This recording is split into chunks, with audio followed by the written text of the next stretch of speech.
Friends, I'm stinking blown away here. Friends, this morning, what the hell's going on with y'all this morning? Friends, I'm over here on Bell Shoals in Booker, and there was a crossing guard, Hillsborough County Sheriff crossing guard lady, friends. And look, friends, they are hiring. I might just have to go apply, friends. Friends, I rolled down the window, and there wasn't nobody around at the four-way stop, and she's doing the crossing guard for the Bell Shoals Church, friends. They got a school. I roll down the window and I tell the lady, "Hey, ma'am, thank you so much for being out here." She's like, "Oh, well, it's my pleasure." And I said, "You'll never believe I had someone literally just, trying to pass me in the double lane." And friends, as I'm saying this, an elderly man is coming 40 miles an hour down the road, and he runs the, oh my gosh, friends. The man runs the stop sign, literally right in front of us. And she just goes, "Oh my gosh. Oh my gosh." I mean, friends, y'all here's some more crossing guards. Hey, thank y'all for being out here. Thank y'all. I was telling the lady down there thank you, and someone ran the stop sign. It's a jungle out there. Y'all be safe. I tell you, friends.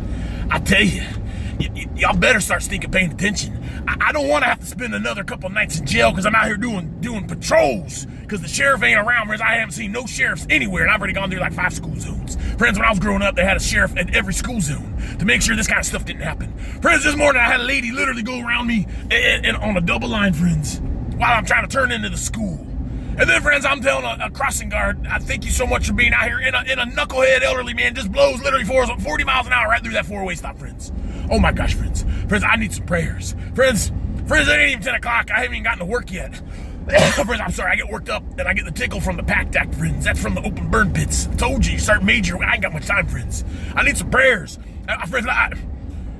Friends, if I catch you out here doing wrong in the school zones, friends, you're going to be wanting the sheriff to come get you. Because I think you get to go to Orient County Jail, but if I get my hands on you, you're going to go in another hole, friends. We're going to designate a whole special hole for all those people that want to goof off in the school zone, friends. I'm going to give you one warning. But your second warning, you're going down in that other hole, friends. And if I find out you're harming the children, well, friends, I'll put you down in the first hole, and I'll make you come back up, and you'll go back down in the other hole. Friends, I gotta go. I gotta run to the bank real quick, friends. That's right. We paid off all our bills, and we actually overpaid a little bit. So the Rocket Mortgage actually sent me a check back, friends. I told you the blessings. When you gotta start following Jesus, friends. The first step is you gotta ask him in your heart, and then you gotta start reading the Bible, and you gotta live in the Word, friends. That's what we're doing right here, doing the Lord's work, friends. Friends, the blessings keep coming, and I'm gonna start paying attention, friends, because I can't have no elderly man running into the grizzly truck, friends. I got full coverage, but I told you, I'm not in a really good mood, friends. I mean, friends, I'm in a great mood. Look, friends, we gotta go. We gotta pay attention, and we're gonna go over to Mingo and get that cemetery squared away, friends. I told you, I got them on the schedule, so we're gonna hit them every 2 weeks, friends. Y'all stay groovy now.